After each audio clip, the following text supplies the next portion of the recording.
Juhui, Kinderlieder! Die Maus ist grau und winzig klein und sie muss ganz vorsichtig sein, weil schnappt man eins, so ein freches Tier, setzt man es einfach raus vor die Tür. Doch heute gehen alle Bewohner mal reisen. Und die Maus freut sich, endlich ist sie mal alleine.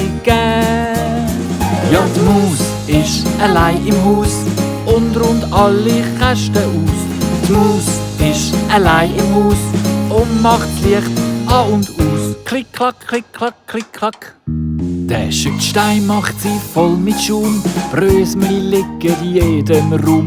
Sie wickelt's ab, das WC-Papier, sie tanzt wie wild auf dem Klavier. Sie malt jede Wand an mit Blau und Rosa und knabbert nach ein Loch ins schöne Sofa.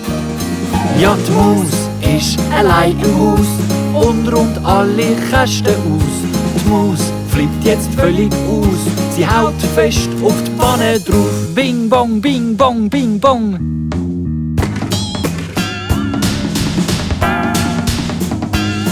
Doch plötzlich bleibt die Maus verschrocken stehen.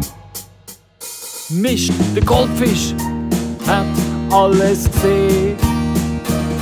Ja, die Maus ist allein im Haus und räumt alles wieder auf. Gleich sieht's wieder besser aus. Jetzt putzt und wischt die kleine Maus. Ja, die Maus ist allein im Haus, macht alle Lichter aus.